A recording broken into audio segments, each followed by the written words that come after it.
Famoso por el caso de las niñas Ana y Olivia, asesinadas presuntamente por su padre y con el que descubrimos lo que es la violencia vicaria.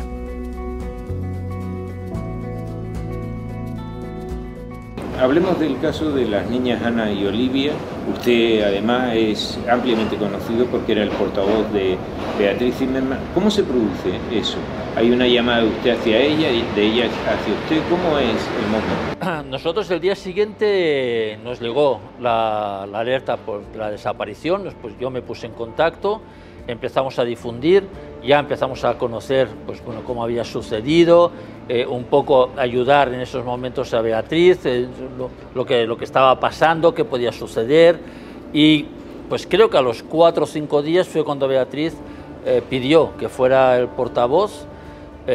Yo nunca había sido portavoz, algunos coordinadores sí, a mí nunca me lo habían pedido, acepté por supuesto, creo que era mi responsabilidad y de una forma muy transparente con Beatriz y con todo el entorno, porque hay una serie de personas amigas de Beatriz que hicieron un gran trabajo amparándola, ayudando. ¿Este es el peor caso al que se ha enfrentado? Ha sido quizás el peor caso porque lo viví en primera persona, porque además nos implicamos muchísimo creyendo que este sujeto no podía hacerle nada a las niñas, porque fíjate que hasta el día 10 que encontraron a Olivia, nadie me dijo que era capaz este individuo de hacer daño a sus hijos. Todo el mundo me decía, no, es un buen padre, él no haría nada imposible. Gente de todos lados, o sea, gente de un lado y de otro lado. Entonces, ante esto y ante la falta que algunas veces habíamos hablado de pruebas consistentes, a decir, bueno, ¿qué tenemos para pensar que este señor les ha hecho algo? Hay restos de sangre, restos de pastillas, hay restos biológicos, no hay nada. Entonces, ante todo esto y los mensajes que él fue dejando en su entorno, teníamos yo 100% de esperanza. Con todo lo que se estaba generando en aquel momento, Joaquín, la búsqueda por mar, un buque oceanográfico que estaba emperrado en que tenía que encontrar algo, ¿eso no nos indicaba que estaban buscando algo más que un simple vestigio de un ancla? Claro, muchas veces lo habíamos hablado en los programas. Es decir, por un lado está la investigación que se está llevando y que están buscando, pero también entendíamos que era lógico que se buscara, y era lógico que se buscara con perros de cadáveres en la finca, en el coche, que se hicieran 3 registros.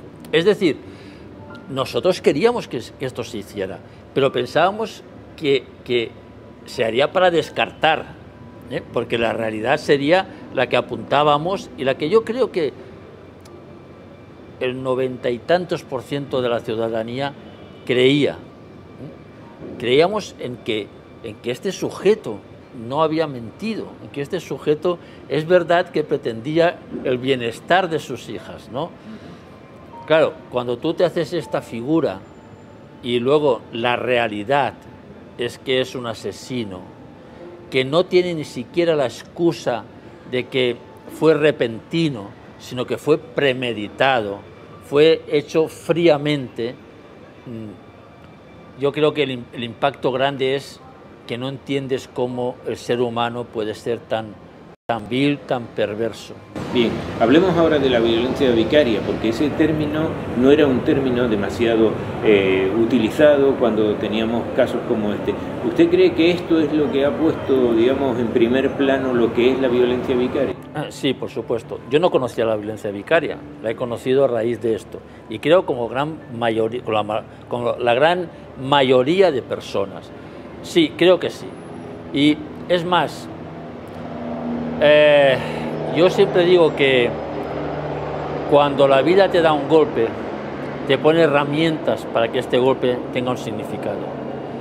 Se encontró a Olivia y fue un milagro, pero es que fue un regalo de la vida para que Beatriz y el mundo supiéramos la verdad, para que pudiéramos decir, señores, que esto existe, que este señor no está por ahí con sus hijas pasándoselo bien, no, ha hecho el peor daño que se puede hacer. Y el legado que nos deja Olivia y Ana es precisamente este, que se sepa que hay que luchar contra esto, que hay que educar, que hay que prevenir y que hay que formar. Porque mira, lo que no puede ser es que un 40% de nuestros jóvenes no sepan lo que es la violencia vicaria, no crean en la violencia vicaria. Ese es un problema y sobre esto hay que trabajar. Wow, primera parte, Pepe, de esta entrevista. Enhorabuena, por cierto, compañero, cargada de titulares. Ellos pensaban que esas labores de búsqueda serían para descartar. Ellos para pensaban, descartar, más que para hallar. Más que para hallar. Y sobre todo, no se imaginaban, no pensaban, ¿no?, que el final de desenlace podría ocurrir. Podría ser este. Todos estábamos pensando, Fran está aquí y Fran Fajardo, que se ha incorporado, horas, sí. Aquí en esta mesa, contigo también, pensando que todo esto tenía... recordemos que habíamos hablado con mucha gente que nos decían que si habían oído voces, que si un barco hacía este trayecto... Más que... ¿No se te escucha, Fran? Creo que tenemos... ¿Sí? A ver si ahora sí se te escucha. Comentaba que las primeras líneas de investigación apuntaban a una huida con las niñas, no al trágico final que todos conocemos. Esa huida o cruzando el charco o en otras zonas de Tenerife o en otras islas, ¿no? Eso eran las primeras líneas y todo lo que al principio se seguía. Y sobre todo esos primeros mensajes, no sé si coinciden conmigo, ¿no?, que trasladaban su entorno, ¿no? Sí, sí, sobre todo la gente que los conocía. Todos los Buen padre, muy bueno con sus hijas. Bueno, entre comillas, Sí, sí, yo pero me eso... niego a decir ese tipo de cosas. No, yo no lo porque afirmo para nada, yo al nada. contrario, pienso todo lo contrario, pero que son mensajes que trasladaban su entorno, personas de su y entorno. las cartas de Beatriz hablaban siempre de devuélvemela, creo que las niñas están mejor con su madre, es decir, todos los mensajes, incluso de Beatriz Zimmerman, también iban en ese sentido. Siempre hablaban presente, devuélvemela, tráemela, nunca hablaban pasado. Y la verdad es que es interesante lo que tú apuntas, Pepe, de que al principio los inputs que se lanzaban, ¿no?, todos esos mensajes era de que se trataba de alguien que jamás podría haber hecho lo que hizo. Eso. O de que no debíamos despertar a la bestia, que también era la otra opción. Yo creo que no. Cuando tú vas al entorno de una persona, al entorno, a familiares, a primos, a la gente que compartía sus aficiones, no te van a decir nada negativo. Por lo tanto, el problema está en buscar esas voces para que te hablen de esa persona. ¿Por qué? Porque lo van a hacer siempre en positivo, te van a crear una figura que no existe. Entonces, que no existe porque evidentemente luego se vio que era un asesino. Más que se vio, se demostró. Se vio y se demostró que era un asesino, pero que su entorno, es como el caso que tuvimos en La Orotava en su momento, de un militar en excedencia que asesinó a su mujer y a sus dos niñas. Ibas al entorno y te decías, pero si es un magnífico padre, si es que todas las mañanas salía con las niñas al parque. No, pero, un magnífico padre que era un asesino. Pero fíjate, Sonia, que aquí estamos hablando de los mensajes que transmitía su propia madre, es decir, la que había sido su compañera. Eran mensajes en los que intentaba de alguna manera decirnos a todos que, bueno, que se las devolviera, como si no quisieran despertar a la bestia que podían tener, ¿no? Quería cabrearle y que dijera, sí, o sea, que yo soy tan mal padre, tan mal marido, pues vas a saber qué mal marido soy. Pero es que no hacía falta, ya era un mal marido. Lo que sí estamos escuchando en esta entrevista, vamos a ver la segunda parte, es cómo realmente se vivía, se sentía todo este proceso tan duro en el entorno de la familia. Se lo está contando Joaquín Amils a Pepe Moreno. Segunda parte.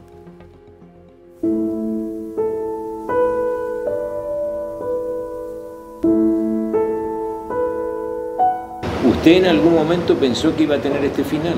No, nunca. Nunca. Y sabes que se hicieron cartas para llegarle a él al corazón, se hizo un escrito de intermediación mía.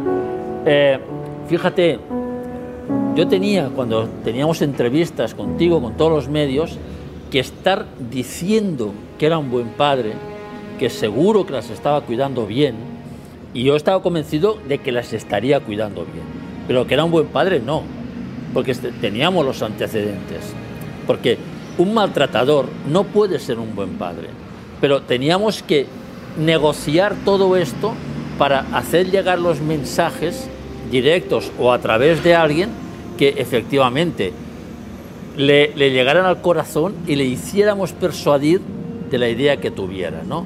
No podíamos entrar en una guerra diciendo quizás las ganas que teníamos de decir, oye, que eres un sinvergüenza, que lo que has hecho es, claro, en estos momentos pensábamos el futuro de las niñas, no, lo que hizo este impresentable fue terminar con la vida de las niñas.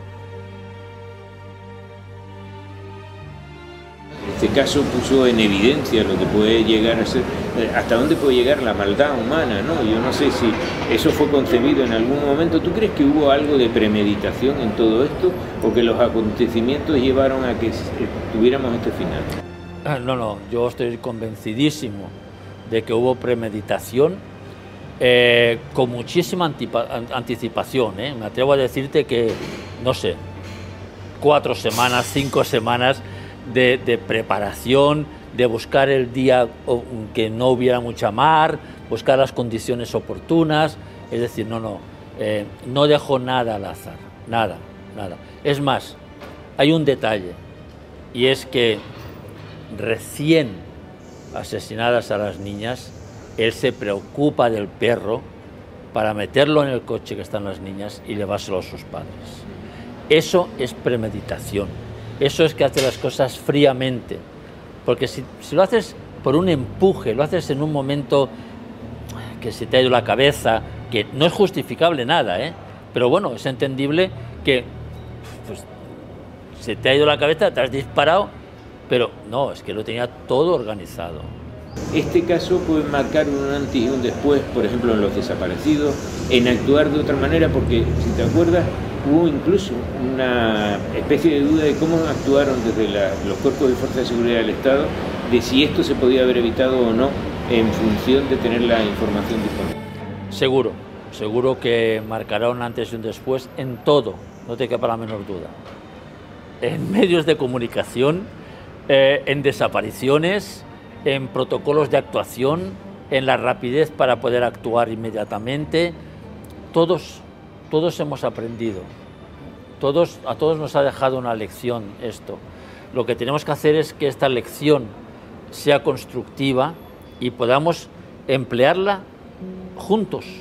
Está el trabajo policial, está el trabajo de difusión que se hizo y el buen quehacer de todos los medios de comunicación, porque no hubo ningún programa que fuera buscando la morbosidad, que fuera buscando otros temas. Es decir, hubo una corrección hacia lo que tenía que ser la información veraz. Realmente se transmitió a la ciudadanía lo que se quería. Ese basta ya de que los niños sean objeto de odio, sean una herramienta en contra de otro progenitor. Eso se hizo de maravilla. ¿Cómo se produce la comunicación? Por parte de Beatriz. Exacto. Bueno, Beatriz es una persona excepcional, es una persona admirable, porque es una persona que nunca mostró un ápice de odio, de venganza, no. O sea, es una persona de amor, es una persona de luz. Entonces, todo era muy fácil con ella, porque cualquier escrito suyo, cualquier reflexión, es que era producto de su corazón, era mente y corazón suyo iban unidos. Entonces, todo se hacía muy fácil y sigue siendo fácil. O sea, creo que Beatriz es una persona súper inteligente, muy sensible y que tiene las cosas muy claras. Yo quizás sí que sea el único caso que en tan poco tiempo ella se mantenga en que cree en la gente buena, ¿no? ¿Usted lo considera un caso cerrado? Pienso que sí, judicialmente pienso que es un caso cerrado, policialmente creo que es un caso cerrado. Otra cuestión es la sensación que deja en la sociedad al no encontrar el cuerpo del asesino, ¿no? Pero yo creo que sí, o sea, que judicialmente, salvo flecos que pueden quedar, y que habrá que resolver, porque no olvidemos que es un tema difícil en cuanto a cómo y dónde se encontró a Olivia, pero yo pienso que sí, que es un caso cerrado. Joaquín Amils tiene su propia historia. Un hijo desaparecido en extrañas circunstancias hace 14 años, estar al frente de una ONG que no vive de las subvenciones y vivir pendiente de lo que sucede con los que un día ponen tierra de por medio o ya no se les ve más a causa de la maldad humana. Y a un hombre al que se le ha visto muy cómodo, expresándose libremente, ¿no? Porque la estrategia que se siguió en aquel momento era muy clara, ¿no? Que las niñas volvieran porque así se creía. Decía que esto ha cambiado o ha supuesto un antes y un después a la hora de tratar los sucesos. Ha destacado también la forma en la que los medios lo hemos abordado, escrupulosamente, de forma rigurosa, y sobre todo ha hablado de premeditación. De 5, 4 semanas barajaba, ¿no? En este caso él, ¿no? Él estaría preparando todo. Él está convencido de que no deja ningún detalle al albur el asesino. Es una cosa que tiene que ver con el tiempo, tiene que ver con la preparación de todo este asunto en el que hace desaparecer a sus hijas y a él también. Es una situación esta, a mí me cuesta mucho trabajo y desde luego esto va a marcar un antes y un después, porque a cualquier persona que tenga sentimientos, pues no se le cae de su cabeza si podía haber hecho algo más. Es decir, aquel guardia civil que se encuentra con el barco en la noche de auto, si llega a saber que aquel hombre podría haber hecho esto, hubiera actuado de la misma manera. La joven que recibió la caja con el dinero, si hubiera dado el aviso en el momento en el que tenía que haber dado, podría haber evitado todo. El trabajador de la Marina, que lo ve. Eso, yo me quedo con dos cosas. Yo me quedo con dos cosas importantes de esta magnífica entrevista. Una, que él dice que un maltratador no puede ser un buen padre. Lo dice y contundentemente, y yo creo que es verdad, un maltratador no puede ser un buen padre. Y después que hemos conocido la violencia vicaria a través de este caso, cosa que no habíamos oído hasta ahora y que nos ha enseñado a todos hasta dónde puede llegar esta violencia. Y la frialdad, no olvidemos, primero, 4 o 5 semanas preparando este macabro suceso, y que incluso tiene la frialdad de poder, ¿no?, tener la mente fría y llevar el perro a casa de sus padres sin que se enteren, dejarlo allí, organizarlo todo. Y encima siempre aparentando que todo iba bien y que había normalidad, es decir, sin ningún tipo de nerviosismo y sin alterar sus hábitos diarios. Es decir, es premeditado, obviamente, es estudiado y organizado, porque tenemos que tener en cuenta que los hechos se han esclarecido después de mucho tiempo, una investigación bastante larga, es decir, que pocos cabos dejó sin atar el autor de los hechos para que los investigadores no pillaran todo lo que llevó a cabo. Es verdad que tuvo sus tropiezos, por decirlo de alguna manera, cuando también fue parado por los agentes que lo sancionaron por saltarse. Porque recuerden que había toque de queda en ese momento. Había toque de queda, pero él lo tenía perfectamente estudiado. A mí decía que se preveía, que se pensaba que había unas semanas de preparación, y está claro que tuvo que organizarlo.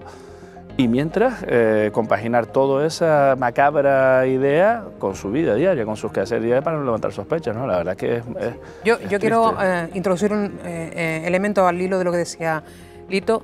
Si se acuerdan o si recuerdan, el término violencia vicaria o luz de gas se introdujo meses antes, no con este caso, y no estoy muy segura, digo por el caso de Rocío Carrasco, no estoy muy segura de que si no hubiese existido el caso de Rocío Carrasco, Beatriz Zimmerman hubiera introducido ese elemento en la carta que leyó al final del procedimiento, del proceso, ¿no?, cuando encontraron el cuerpo de su hija. Cuando habló de violencia vicaria. Y lo introdujo en aquella misiva que dirigió a la ciudadanía. Y evidentemente ha habido un cambio de paradigma. Y por primera vez estamos hablando del asesino y poniendo el protagonismo en el asesino, no en la víctima. No en la víctima. Exactamente. Pepe. Yo creo que además todo esto lo que pone de manifiesto es que hay una serie de parámetros a lo largo de todo el caso que nos distraen, que nos llevan a otra cosa, pero es como decíamos, ¿no? Cómo este hombre no solo entrega el perro a su padre, sino que le transmite posesiones a un grupo de amigos que todos reciben un mensaje, que es que ninguno a lo largo de todo este proceso esa misma noche se pone en contacto con un cuerpo de fuerza de seguridad. Pero un caso que indudablemente, lo decía también Joaquín Amil, ha supuesto un antes y un después, desde el punto de vista judicial, por la cantidad de medios que se destinaron y también de forma y el trabajo periodístico que se hizo, ¿no? Sí, sí, sobre todo, hombre, teníamos un barco que nunca había hecho una misión de esto, teniendo en cuenta que es un barco judicial en este caso, y era un barco oceanográfico, que era su misión principal, que trabajó un robot a destajo, que incluso se llegó a averiar casi sin posibilidades de poderlo recuperar por la cantidad de horas que estuvo sumergido el robot buscando ese ancla que podía llevar también a donde podían estar los cuerpos. Estuvo más tiempo incluso del que imaginábamos. Pepe, reitero lo que han dicho mis compañeros, excelente entrevista, ¿Algo más? Me gustaría terminar casi con la historia de Joaquín Amil, porque yo creo que él es el protagonista de la historia y yo creo que él se merece. Es un hombre que tiene que luchar desde hace 14 años con una desaparición, que es la de su hijo. Que eso es lo que le lleva a fundar SOS Desaparecido. Él estuvo... a mí me pareció una historia muy trágica, ¿no? Por ejemplo, en plenas Navidades y en plenos Reyes, él cavó con sus manos el sitio donde decían que podía estar el cuerpo de su hijo, porque nadie le hacía caso. Entonces con sus manos estuvo cavando en una playa que era donde podía estar el hijo. El hijo desapareció hace 14 años, acompañado por otros compañeros que iban a realizar un traslado de droga y que ahí se perdió cualquier tipo de conexión con él. Ni siquiera los que iban con él han sido capaces de decir qué fue lo que sucedió con Junior, que era como se llamaba su hijo, y que hace 14 años que no sabe nada. Eso le llevó a fundar, porque en ese momento todavía no existía, ningún tipo de organización que tuviera que ver con los desaparecidos, SOS. Y hoy, gracias a Dios, hay un auténtico canal de personas desaparecidas que todos los días se reciben noticias sobre ellos, que se mueven con la red de cajeros, que ponen la foto del desaparecido y que ayudan en definitiva. También hay que tener en cuenta que hay una parte de esos desaparecidos que no quieren aparecer o que alguien desea que no aparezcan, ¿no? Que también hay que tenerlo en cuenta. Con sus propias circunstancias, él quiso coger, ¿no? Y ser el portavoz de Beatriz Zimmerman cuando ella se lo pide y no fue fácil tampoco para él. Vez, ¿no? La primera vez. Pepe, reitero mis palabras, excelente entrevista. En los próximos días veremos más tú a tú de Pepe Moreno. Voy a adelantar la siguiente entrevistada. ¿La podemos adelantar? Sí, sí, podemos adelantarla porque ya tenemos gran parte del material, estamos trabajando en ello, pero la siguiente le va a gustar mucho a Fran. La madre de Jeremy Vargas. Tú a tú, una entrevista muy íntima con Pepe Moreno que veremos aquí en BTC. Ayer fue su cumpleaños, por cierto. Ayer fue su cumpleaños. Bueno, ¿en qué momento también? Todavía muy duro cuando se ha reabierto el caso.